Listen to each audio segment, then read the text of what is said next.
Welcome to the SportsHeads NFL Betting Podcast, sponsored by RedZone.bet. It's with heavy hearts we do this week's show due to the passing of our friend and mentor, Kevin Cadell. This one's for you, Kevin. All right, Week 7, Game 1, Kansas City Chiefs at Oakland Raiders. It's the Thursday night game, John, and this will be a brawl for sure. Invincible through 5 games, the Chiefs lost to the Steelers for a zillion reasons on Sunday, and I'm sure you can name a few. Anyway, as for the Raiders, after getting beaten by the Chargers on Sunday, this extended Oakland's losing streak to 4. I don't see it getting much better, John. I'm going Kansas. What are you thinking? Yeah, I think Vegas is on your side on this one. They're giving 2.5. Kansas City's giving 2.5 on the road, 47.5 over under. Chiefs, man, the Steelers got their number, and those numbers are ugly. Running back Kareem Hunt, 9 for 21. His longest rush was 5 yards. 5 receptions for 89 yards, no touchdowns, but he was your leading receiver, Kansas City. That's not going to get it done. Alex Smith was left to clean it up, and he couldn't do it by himself. 19 to 34, 246, 1 touchdown, but 3 sacks, no interceptions. Their rush defense gave up a lot of yards to Mr. Bell. He showed up. And their passing defense gave up a lot of yards and a touchdown to Mr. Antonio Brown, their wide receiver, including that ridiculous killer at the end that Antonio caught, which he shouldn't have. The defense should have caught it, but anyway. Raiders, another heartbreaker. Boy, these guys are just snake bit right now. They lost at the last second to the Chargers. Derek Carr came back. Maybe he shouldn't have. 21 to 30, 171 yards, 1 touchdown, but 2 interceptions. Marshawn Lynch sort of came back, but then again he didn't. 13 rushes for 63 yards. Oh, you're brutal today. No touchdowns. Well, man, he's got to have to do it. He's got to get going there. Their D was okay. They gave up only 17 points, but no interceptions and only 1 sack against Rivers. Injuries: Kansas City has some holes at wide receiver. Their center Mitch Morris is out again with the foot injury. Oakland, nobody knew was out. Overall, Kansas City still has a bad defense, but interestingly, they're 5-1 against Oakland since 2014. Kareem Hunt, I think he will get some opportunities against Oakland's defense, which is giving up 124.6 yards of rushing per game. This could be a trap game, Kansas City. Beware. Your next game is Monday night at home against Denver. That's going to be a big one. KC, I think they're going to pull this one out. I'm going to pick them to win. Oakland will not beat that spread, and I'm going with the under. All right, Week 7, Game 2, Tampa Bay Buccaneers at Buffalo Bills. Tampa fell into an early hole on Sunday, but managed to put together a second-half charge, pulling back to 33-38. Look, anyone in a 31-0 hole is looking at a mountain to climb, but a great effort by backup quarterback Ryan Fitzpatrick, I got to say. As for the Bills, they return from their bye week and now have back-to-back home games and a golden opportunity to get their season back on track after losing to Cincinnati in Week 5. I'm feeling a Bills victory here, John. Tyrod Taylor's got something to prove, and now's the time to do it. Come on. Yes, sir. Buffalo's giving 3 at home. I don't have an over-under yet on this game. Tampa Bay, boy, I mean, they woke up and all of a sudden they're down 21 points. Jameis Winston, he left. That's a big concern for them, but he wasn't getting it done in that first quarter anyway. He wound up going out with a shoulder injury. We'll see how that affects him. Ryan Fitzpatrick, I didn't even know he was still playing. Seriously. Came back in and he looked great. 22 of 32, 290 yards, 3 touchdowns. Of course, his 2 complimentary interceptions. You should just throw those first. 1 sack for him. Doug Martin, not getting there. 14 rushes, 53 yards, and I think they have another running back. I'm not sure. Jacquizz Rodgers, I believe. Who is that? He was invisible. 3 rushes for 1 yard. The rush defense gave up a lot of yards, 160 yards and 2 touchdowns to the Cardinals because guess who showed up in Phoenix? Adrian Peterson, who looked rejuvenated. 134 yards rushing, 2 touchdowns. He looks like he's got some things to prove. Look out, Vikings. I hope you never have to play Arizona again. Tampa Bay down 24-0 at halftime. Crazy. And then outscored Arizona 33-14 in the second half. So that gives them some hope. Bills, as you said, they had a bye week. Buffalo, their rushing defense is very good, only giving up 87.6 yards yards rushing per game. Passing defense, only 2 passing touchdowns given up all year. That's also a good sign. Tyrod Taylor, you're absolutely right. He needs to get going here. He's been sacked 18 times in 5 games, only averaging 182 yards per game, 6 touchdowns. Not good enough. No, absolutely. And LaShawn McCoy on the other side of that coin, he's got to get going. 3.2 yards per carry, 55 yards per game. Not going to do it either. 15 first downs, though, in 5 games. That's not bad. Injuries, Jameis Winston is questionable. There are some holes on defense for Tampa Bay. Nobody for Buffalo really out. One of the big things here, and this was an interesting thing I found when I was looking this stuff up, Tampa Bay's quarterback, Ryan Fitzpatrick, if he winds up playing, 44 for 64, 584 yards, 3 touchdowns and no interceptions in 2 wins with the Jets last year over Buffalo. I think it was the only 2 wins the Jets had. So if he winds up playing, or if Winston starts and doesn't go well, I know they know the same numbers I do. I think Fitzpatrick may come in. In that regard, I will say if Fitzpatrick plays, I think it's going to be Tampa Bay. I do believe Tampa Bay beats the spread, obviously, since they're getting points. And it's going to be 45, or if it's 45 or higher, I'm going to take the under. All right, Week 7, Game 3, Carolina Panthers at Chicago Bears. As the weeks go by, my favorite villain, Cam Newton's getting beaten and bruised, and I think the Bears are going to get to him nice and early and shut him down. Do you see a pattern here, John, with my Panthers assessment, right? Anyway, as for the Bears, all hail Mitch Trubisky. Out of nowhere, the Bears may have found a quarterback that actually earns his paycheck. Chicago looks strong, and I think Newton and Co are going to have trouble containing them. Chicago for me, John. What are you thinking, mate? Well, Chicago, maybe. Carolina's only giving 3 on the road. Give me something. 41.5 over under. I don't know. I mean, I was out on the limb last week with Chicago. I don't know if I can do it 2 in a row. Carolina, yeah, boy, Philadelphia beat the heck out of them. It's particularly Mr. Newton, your favorite guy. Yep. 28 of 52. Look, I don't even want Tom Brady throwing it 52 times, and he's the only one that can probably win a game doing that. 28 of 52, 238, 1 touchdown, 3 interceptions, and he couldn't hit the broadside of a barn in the 4th quarter. 2 potential game-winning drives, and he couldn't get anything to work throwing the ball. Why did he have to throw it so much, you ask? Well, why, John? No running game again for Carolina. This is a real problem for them. Other than Cam Newton, all their rushers were 16 rushes for 11 yards. Ouch. And your number 1 rusher is your quarterback at Mr. Newton. 11 rushes for 71 yards and a touchdown. No thank you. Rush defense, they did hold Philadelphia's running game, which is pretty good, to 21 rushes for 76 yards. So there's something to work with. Big overtime win for the Ravens. I had them chewing my nails in that one because I did pick them. But you're absolutely right, Mr. Trubisky. What did he do? The most important thing he could do, not throw the ball. 8 completions, 16 attempts, 113 yards, and a touchdown. He got the win. He did get sacked 4 times. He did also rush 4 times for 32 yards. Very big help. Who won this game, though? Mr. Jordan Howard, running back. Beautiful game, 167 yards on 36 rushes. Overall, the Bears ran 54 times. Now, that's a number you like to see. 54 for 231, not bad. Number 14 rushing defense for the Bears. They're giving up about 100 yards, so that may still be some tough sledding for Carolina in this game to try and run the ball and take some pressure off of Cam Newton. Carolina injuries, holes on offense, mainly tight end Greg Olsen, who they are missing. Linebacker Luke Kuechly, I guess that's how you pronounce it, he's also questionable. Chicago has some holes on defense, mainly linebacker Nick Kwiatkowski. You got some good names. Kwiatkowski, I mean, come on, man. This is Chicago, I understand, but geez, everybody got a name like that? Extra points, look, Chicago, number 11 passing defense, 13 sacks, no interceptions, though. That's really hard. They should tee off on Newton unless he can get running. Carolina has given up 8 interceptions. That means they've thrown 8 interceptions and have only made 1. So neither defense gets the ball back on turnovers. That said, Carolina has the number 1 place kicker, Graham Gano, 15, finally a normal name, 15 for 16 in field goals this year. That boy can kick. I think this is going to be a very close game, a very low-scoring game, and I think that gives Carolina the edge. I'm going to give Carolina have them win this game. Bears are not going to beat that spread, and I'm going to go with the under. Week 7, Game 4, Tennessee Titans at Cleveland Browns. Tennessee is sitting at 2-3 and need to start getting their act together pronto after that 34-26 loss to the Colts in Week 5. A healthy quarterback in Marcus Mariota certainly won't hurt those boys. What do you think, John? No. Well, exactly. As for the Browns, now what? Sunday the team fell to 0-6 and there's no light at the end of the tunnel, I'm afraid. It's going to go from bad to worse. I'm going with the Titans all the way, John. You?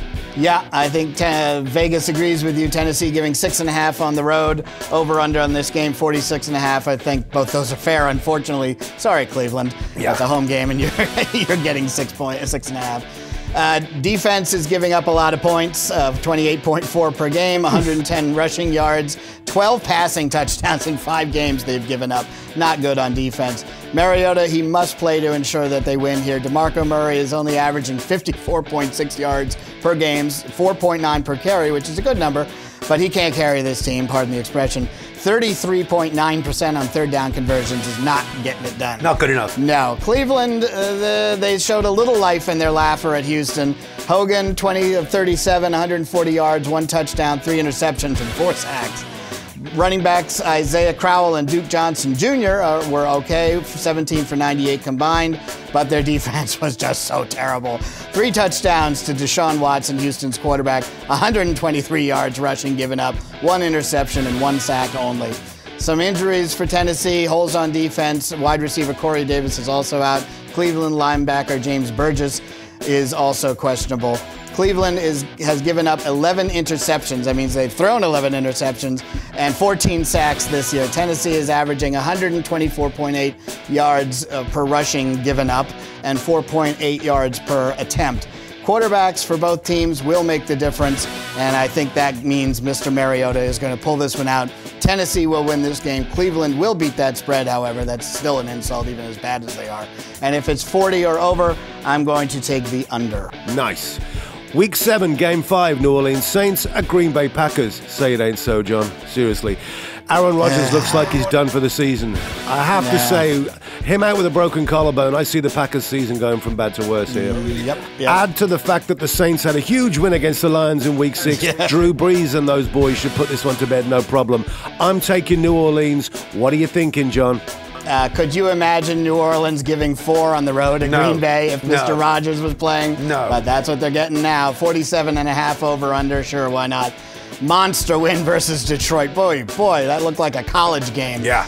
Drew Brees, even though Drew Brees and Mark Ingram were both fine, but they weren't certainly, lighting up the board. 21 of 31 for Drew Brees, 186 yards. That's almost a laugh. They're getting it done, though. 2 touchdowns, 2 interceptions, no sacks. Always very important. Running back Mark Ingram, he did come to play this time. I was criticizing him last week. 25 rushes, 114 yards, 2 touchdowns, also 5 receptions for 36 yards. Defense picked off Detroit quarterback Matthew Stafford 3 times, including a pick 6, and sacked him 5 times. They also shut down Detroit's running game, Amir Abdullah, their running back, only 14 rushes for 54 yards. Look, when you lead 31-10 at halftime, you should win the game, and Absolutely. You should win it big. Green Bay, what a loss, and a loss on many, many levels at Minnesota. Rodgers is likely done for the season with a broken right collarbone. Isn't this his second collarbone injury? Yes, last time was left. He was out for 7 weeks, but this time it's the right, his throwing arm, and believe me, that's going to take a long time to heal, if it ever does. Dear man. I broke mine, and man, I still have a kinks when it's cold out. Yeah. Backup, Brett Hundley. Who? Nah, yeah, that's why, because he was not the answer. 18 of 33, not the worst numbers, but 157 yards, 1 touchdown, and 3 interceptions are bad numbers. 4 sacks as well, no good. Rushing game, again, nowhere to be seen. 23 rushes for 69 yards between Aaron Jones and Ty Montgomery, who used to be a pretty good running back, but I guess not anymore. Defense also gave up 97 yards rushing and 1 touchdown to nobodies, Jerick McKinnon and Latavius Murray. Who? Remember exactly, that's what we thought last week, and we still do, but they scored a touchdown between them, so not bad. Injuries, nobody significant for New Orleans. All you need to say is quarterback Aaron Rodgers for Green Bay, and that's it. 2 offensive tackles, too. That's not going to help on their offensive line. Extra points, look, New Orleans is giving up 72.4% completions and 265 yards passing per game, also 4.5 yards rushing per game. That's unfortunately not going to help Green Bay in this game. Green Bay is 21-5 at home since 2014, not going to help either. Drew Brees has thrown 8 touchdowns with no interceptions this year. That's not bad. I think Mark Ingram is also going to have a pretty good game. He is only averaging 42.5 yards per game this year, no touchdowns, and only 8 first downs. Why is that important? Kareem Hunt's number 1. He has 23 first downs. So you can see that's a big piece of the game that's missing for them. Green Bay's offensive line has also given up 23 sacks this year, including a very bad one against Minnesota. Wow. So my prediction is New Orleans will win this game. Green Bay is not going to beat that spread, and I'm going to go with the under. John, just a quickie before we move on, my friend. Yes. What about all the injuries this year? Shocking. Yeah, I'm not sure what you can do about it. I mean, they kept replaying every time I looked at the statistics for Green Bay. They kept replaying that sack again or that hit again over and over on Rodgers. But yeah, I'm not sure what you can do. There's so many people going out right now. It's almost you need triage on the sideline. I guess it gives younger talent a chance to shine. I mean, look, you got to find an upside in all of this. Yeah. Massive players out, and the season's only halfway through. Not even halfway through. And this may be one of the reasons that you're not seeing a very good product on the field right now. You don't have a lot of competitive games, and you have a lot of games where it starts out one way, and then all of a sudden everything goes to hell in a handbasket because half the team's off the field, you know? All right, Week 7, Game 6, Jacksonville Jaguars and Indianapolis Colts. Here we go again, John. All right, 6 games into the season, and the Jacksonville Jaguars still haven't found a way to win 2 consecutive games. You know what I mean? They beat the Steelers and then stumble at home to the Rams. Go figure. As for the Colts, with Andrew Luck still out of the team have actually done pretty well to be at 2-3. Anyway, if the season follows any kind of pattern, which it probably won't, I'm going to take the Jaguars. Where'd you see it going, John? Which way? Well, you have 40.5 over/under. Jacksonville's giving 3. Sure, but who's going to show up? That's the question. Hyde, again, as I've been calling them, Jacksonville and Hyde. Hyde showed up against the Rams. Shocking. Leonard Fournette, he looked great. 21 rushes, 130 yards, and a touchdown. Bortles actually had to throw the ball a lot, and he didn't do that badly. 23 for 35, 241, 1 touchdown and an interception. But somehow the Rams continued to ram it down their throat, pardon the expression. The rush defense gave up 116 yards to Todd Gurley and 251 yards in total to the Rams, but no interceptions. That wonderful pass defense of Jaguars could not get a single interception, and that really cost them.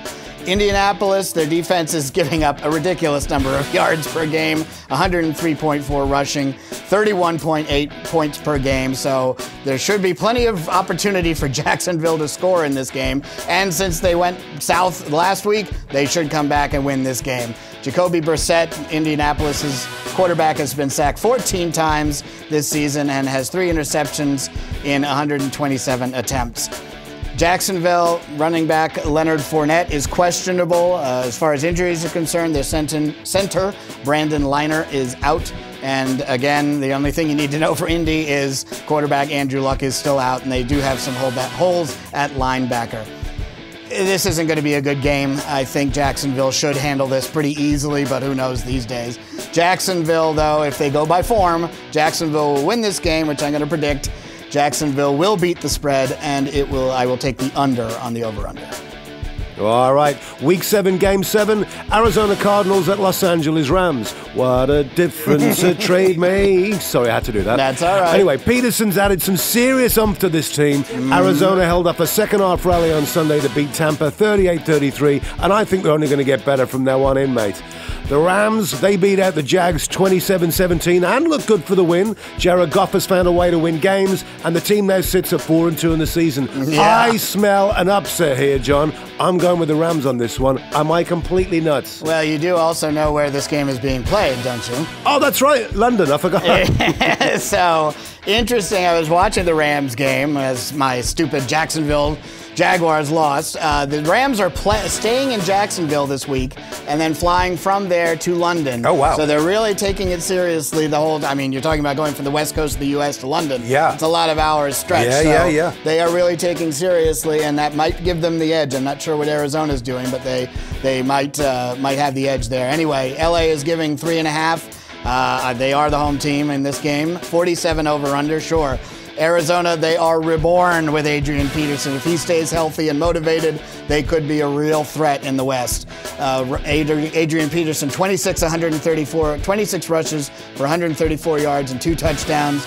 Carson Palmer, boy, is he the happiest guy in the NFL right now. Yeah. 18 completions on 22 attempts. When's the last time he threw that few number of passes in a game? 283 yards, 3 touchdowns. He did have an interception and 2 sacks. Only 2. This guy gets knocked around like a pinball every game. Wide receiver Larry Fitzgerald, the old man of the sea, 10 catches, 138 yards, and a touchdown. Boy, they look great. Their defense did get shredded by Ryan Fitzpatrick, though. 68.75 completions percentage, 290 yards, and 3 touchdowns. So they're going to have to figure that one out. Rams, they out Jacksonville. They ran the ball hard.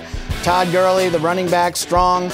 23 rushes for 116 yards. Jared Goff, good enough. He withstood the pressure of that Jacksonville defense. 11 completions and 21 attempts, 124 yards. Not that many yards, but he didn't need them. 1 touchdown and no interceptions. 3 sacks, though. The defense did give up yards, but made stops. 5 sacks on Jacksonville quarterbacks. Kick returner Pharaoh Cooper, one of their touchdowns was a kickoff return touchdown. He was great. 2 returns, 124 yards, and a touchdown with a 103-yard return. Not bad. Arizona, they do have some injuries. Running back David Johnson, who cares if you have Adrian Peterson. They do have holes on the defensive line, which was evidenced against Tampa Bay in the second half. Los Angeles Rams, holes in the secondary, but otherwise they're doing pretty good. Rams are giving up rushing yards. You hear that, Adrian? 133.6 per game, so he should have a good game here. Oh, he's ready. Rams have 15 sacks in 6 games, but if you're running the ball a lot, they're not going to have that much opportunity. They've also given up 7 passing touchdowns. Hear that, Carson? Arizona giving up 4.8 yards per game rushing, 231 yards passing, and 10 passing touchdowns. So, Jared, that might be good for you. I think this is going to be a very high-scoring game. Arizona, though, I think they might have the edge here, even though the Rams are, taking this game very seriously as far as the jet lag is concerned. But I'm going to take Arizona. I think they look really exciting right now. Rams are going to beat that spread. I think it'll be a close game. I'm going to take the over. All right, Week 7, Game 8, New York Jets at Miami Dolphins. The Jets were shown by Brady and co. how to get it done Week 6, but for a moment there, I honestly thought they had the Pats on the ropes. And Brady and Grant got their act together, and the rest is history. As for the Dolphins, what can you say about Jay Cutler? You can say a lot. Seriously. Anyway, he gets his team back in the game Week 6 and then goes on to win it. Yeah. Anyway, Cutler's facing his old team in the Jets on Sunday. I think he's getting the win. It's the Dolphins for me, John. How about you? Yep, Miami is giving 3 at home. That's good. 39 over-under. That's also good. This is not going to be a high-scoring game by any stretch. Tough loss at home for the Jets to New England. Gave up 118 rushing yards to running back by committee, which is nobody really gets a lot of yards, and they give it to several players to run it. So that was good for New England. They also gave up 257 passing yards. You would expect that. 2 touchdowns. Brady Gronkowski was the difference. 2 TDs for the big man, and that's what got it done. The Jets, on the other side, running back by committee for them. Only 19 rushes for 44 yards between Matt Forte and Elijah McGuire. Josh McCown, he was close, but no cigar on this one. 31 of 47. Again, that's too many attempts. 354 yards, not bad, but 2 touchdowns, 2 interceptions, and 4 sacks. I thought they looked good for the win, though, John. They were getting there. I mean, it might have been, and they got jinxed there at the end with that play at the goal line. Yep. So, they had an opportunity, and I think they may give them a run for their money up in New England when they play again this year. But, yeah, it was a tough loss for the Jets for sure. Miami, wow. I didn't pick it. I don't know who did, but stunning win at Atlanta. And there was really no reason. I couldn't understand. Yes, Mr. Jay Ajayi, the running back, he was the difference, 26 for 130 yards. Jay Cutler, the quarterback, good enough, I guess. 19 to 33, 151, 2 touchdowns and an interception. No sacks, though. Very important. Their defense, they held Atlanta to 17 points, and more importantly, shut them out in the second half, outscoring them 20-0. Atlanta, boy, you guys are really having a problem keeping the score in the second half. You're getting mauled here these days. Injuries, Jets running back Bilal Powell, he's inactive. Miami wide receiver Devontae Parker and cornerback Byron Maxwell are also out. Miami's rush defense, number 2 in yards, holding opponents to 50.8 yards per game, so the Jets' anemic running game is not going to get any help there. Jets' pass defense, only 7 sacks all year. None against Mr. Brady. I said you had to get to him if you're going to win that game. That was also an issue for them. Their rushing defense is giving up 143 yards per game. That's not good either. Mr. Ajayi, you can hear that one and know what to do. I'm going to take Miami in this one. I think they will win this game. The Jets will beat that spread, however. I think it's going to be very close and very low scoring, and I am going to take the under. All right, Week 7, Game 9, Baltimore Ravens at Minnesota Vikings.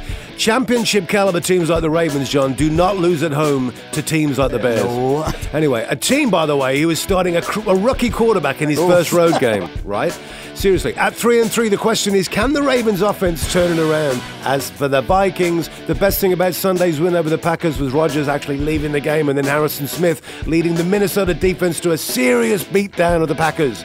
I guess, John, the question is, do the Ravens have it in them to turn last week's defeat around? I'm saying no. I'm giving the Vikings a win. What do you think, mate? Well, this season I would agree with you, but who knows? Minnesota is giving 5 at home, and it's a 39.5 over-under, so I think those are both right.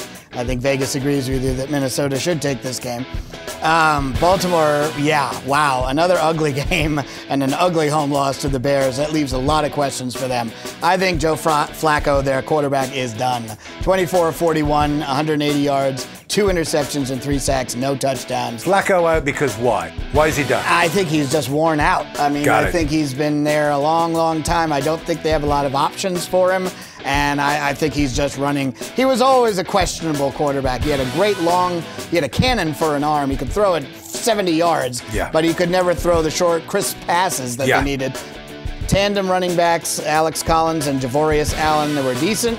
25 for 123 yards. Rushing defense, though, gave up 231 rushing yards to Chicago. Not great. That hurts. Passing defense gave up 1 touchdown to the quarterback and 1 running back option pass. When the hell does that work in the NFL? Tariq Cohen threw it, so that was another little trick in the game that gave Chicago that win. Minnesota, yeah, boy, they clamped down. Once Mr. Rodgers was out, they crushed the Green Bay's offense. Held Green Bay running backs to 23 for 71, no touchdowns, 3 interceptions and 4 sacks against Green Bay quarterbacks. Substitute running backs, 31 for 97 and then 1 touchdown for the Vikings, and Case Keenum was good enough. 24-38, 239 and 1 touchdown, 1 interception, but no sacks. Threw the ball to 6 different receivers with receptions. A very good sign for them. Injuries, holes on defense for Baltimore and also at wide receiver, tight end. Minnesota wide receiver Michael Floyd and linebacker Anthony Barr are questionable. Minnesota's defense is very good, and they have 12 sacks in 6 games and only giving up 3 yards per attempt rushing. Baltimore is giving up on the other side, 123 yards per game rushing, and their pass defense does have 12 sacks and 9 interceptions. So Minnesota is going to have to concentrate on running that ball to protect Case Keenum. In the end, I do believe Minnesota will win this game. I don't see Baltimore recovering from some of their problems very quickly. Minnesota will win. Baltimore will beat that spread. I think it'll be a close game and pretty low scoring. I'll take the under. Week 7, Game 10, Dallas Cowboys at San Francisco 49ers. Dallas are coming off their bye and swing back into action against the winless 49ers, matey. At 2-3, though, they're behind the pack, so a win is a must if they want to be in contention come the end of this season. As for the 49ers, they're playing their first home game since way back in Week 3. Anyway, I'm going to be completely nuts here, John. I think the 49ers are going to get their first win. I'm going to give it to them. I know I'm nuts. What are you thinking, bro? Seriously. Well, Dallas giving 6 on the road, 47 over under. Vegas definitely is still on their side. Dallas needed the rest after that crushing loss at home to Green Bay the last second. And yes, they do need a win desperately. Pass defense only has 2 interceptions, but does have 16 sacks this year. They've given up 11 passing touchdowns in 5 games. That's not good. Rushing defense is giving up 118 yards per game, 4.6 yards per carry. Dallas's offense is gaining 124 yards rushing, so we'll see if Alfred can keep that up. They do have 11 touchdowns versus 4 interceptions passing. That's good for Dak Prescott, but he does need a running game in order to be successful. Big time. San Fran, another tough loss at Washington. They came so close. They benched Brian Hoyer. He was one of their few bright spots, but apparently wasn't getting it done. C.J. Beathard was decent, their rookie, and relief for him. 19 of 36, 235, 1 touchdown, 1 interception, 2 sacks. Carlos Hyde, however, still nowhere to be seen. 13 rushes, 28 yards, and 2 touchdowns. But it's almost like you shouldn't give him the touchdowns if he's only going to get 28 yards. I could run at a yard. I couldn't. Their defense did hold Washington's rushing game to 33 rushes for 94 yards, but gave up 333 yards passing, 2 touchdowns, and 1 interception to Kirk Cousins. Injuries, Sean Lee is still out. 2 offensive tackles are questionable for Dallas. Linebacker Sean Lee is still out. San Francisco, they have many holes on defense, and that may be the problem for them. Extra points, San Francisco is giving up 116.6 yards per game. Mr. Morris, you check that one out. San Francisco's passing defense only has 3 interceptions all year and giving up 250 yards per game. Dallas has sacked enemy quarterbacks 16 times, and the rushing defense is giving up 118 yards. So maybe Mr. Hyde can get on track all of a sudden. Remember when this was the NFC title game? Yep. Yeah, no one else does either. I do believe this could be a trap game for Dallas. Oh, the answer was no, by the way. Yes. Sorry, we were looking for no. This could be a trap game for Dallas. They have a road trip to Washington next Sunday, so they do need to focus on this game. I think they're going to get it done, although this could be one of those games where I go, what the hell? I'm going to take Dallas to win this game. I do believe San Francisco beats the spread. I think it'll be another very close game, and I'm going to take the under. Right, Week 7, Game 11, Seattle Seahawks at New York Giants. Seattle come off their bye week, and Richard Sherman and co. will be chomping at the bit to get at New York. That, my friends, a scary proposition, right? Yeah. As for the Giants, there's life in the old dog yet. New York carved out their first win this season and took apart one of the best defenses in the league at the same time. I'm going to let my heart rule my head here, matey. I'm going to give the game to New York. Am I mad? Yeah. Well, anyway, what do you think? Well, don't ask me. I don't know what the hell's going on with New York anymore. Seattle is giving 6 on the road, so I don't think Vegas believes that 2-5 is in New York. What does Vegas know? 38.5 over-under in this game. Seattle Seahawks coming off a bye. They had a great win against the Rams 2 weeks ago. They have now won 2 straight with their defense leading the way. 3 interceptions, 5 sacks, and running backs for the Rams and the Colts only averaged 44.5 yards per game, and that's saying something against Jeremy Gurley. They held the Rams to 10 points 2 weeks ago, and they held Jeremy Gurley himself to 14 rushes for 43 yards. Very good. Russell Wilson, and Seattle was not known for their rush defense. Quarterback Russell Wilson is also improving. He has 8 touchdowns versus 3 interceptions, but 13 sacks is going to hurt anybody, and it's hurting them for sure. Super running back, my God, my favorite guy in the world, Orleans Darkwa. Loving that name. Was a monster against Denver's #1 rushing defense. You can do that against a bad team, but Denver was the best rushing defense in the league. 21 rushes for 117 yards for Mr. Darkwa. G-Men overall, 148 yards total rushing. That was great. That helped Eli Manning a lot. The rushing defense also stomped on Denver's running game. 17 rushes for 46 yards. Pass defense did give up some yards, but they had 2 interceptions, including a pick 6, and 4 sacks. And Janoris Jenkins was great on defense all night. Eli Manning could just manage the game for once. Boy, when's the last time you could say that? Right. 11 for 19. When's the last? That's usually a quarter for him. 128 yards, 1 touchdown, and no interceptions. Injuries. Luke Joykel, I don't know who are these people? where are they coming from? Guard Luke Joykel is questionable. Sure, why not? Holes on defense for the Giants and at wide receiver, obviously. Mr. Beckham is out indefinitely. Yeah. Rushing defense for the Giants is giving up some yards, but I don't see that being a huge factor in this game unless Mr. Wilson starts running all over the place. Pass defense has 12 sacks, but only 3 interceptions all year. That's a little bit low for them. Seattle's rushing defense is giving up 127.2 yards per game. I believe Rogers Cromartie will be back for this game. I think it was just a 1-game suspension. Who would have picked this game against Denver? But you know what? Why not? They get 1 game a year, I guess. Extra points. Seattle's rushing defense is giving up yards. So, Mr. Darkwa, you might want to take a look at that. I'm still going to take Seattle. I still think they are definitely overall a better team than the Giants. Although who knows? Maybe the Giants are suddenly on the move. We'll see. Seattle, if they're giving more than 3 points, which they are, I'm going to say no on that. I will say that the Giants beat that. And the over-under 38.5, I'm going to actually say it will be higher than that. I'm going to take the over on that. All right, John, Week 7, Game 12, Cincinnati Bengals at the Pittsburgh Steelers. For the Bengals, they're coming off a bye week and quarterback Andy Dalton will be rested. Look, the Steelers enter this game leading the division, but the Bengals can get back into the mix with a nice win at Pittsburgh. As for the Steelers, well, they won a huge game on the road against the Chiefs, and Big Ben seemed to shrug off Week 5's hammering at the hands of the Jags. I can't see anything but steel here, matey, I got to be honest. Pittsburgh to win for me, John. What about you, mate? Yep, Vegas agrees with you. They're giving 6 at home. I agree with you, too, frankly. 41 over-under in this game. Bengals are coming off a bye. Andy Dalton has been looking good in the last 2 wins. 47-66, 614 yards and 5 touchdowns. Running game is still terrible. 3.2 yards per carry, 84 yards per game. That's not going to get it done.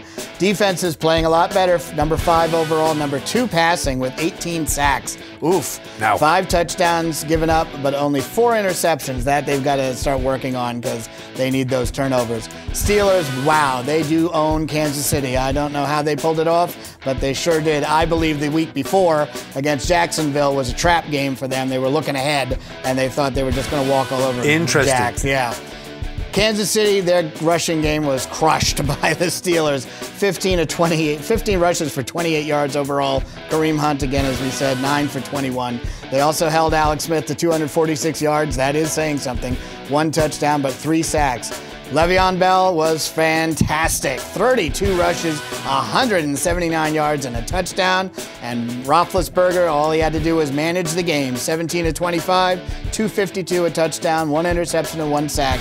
Not bad, very efficient. Completely different team from the week before. Completely different team. I mean, yeah, KC has a pretty weak rush game, defense overall, but yeah, they really came to play that game on the road. Cincinnati injuries, tight end Tyler Eifert is on injured reserve. That will hurt. Pittsburgh offensive tackle Marcus Gilbert and linebacker Vince Williams are questionable. Pittsburgh is 6-1 against Cincinnati since 2014, but a lot of close games. Joe Mixon, the Cincinnati running back, averaging 37.4 yards per game, 2.8 yards per carry. That's not going to get it done. Pittsburgh's rushing defense is giving up, surprisingly, 136.6 yards per game. So let's see if they can pull out another one against the Cincinnati's anemic rushing game and see if Cincinnati even sticks with the rushing game or they just start throwing it all over the place. You don't want to do that, however, because Pittsburgh has the #1 passing defense with 17 sacks, ouch, and only giving up 5 yards per attempt. That's amazing. Yeah. In that light, I am going to say Pittsburgh will win this game, but Cincinnati will beat that spread. I think it's a little high. I think this will be a close game, and I'm going to go with the under. All right, John. Week 7, Game 13, Denver Broncos at Los Angeles Chargers. For Denver, the question has to be, where did your defense go, mate?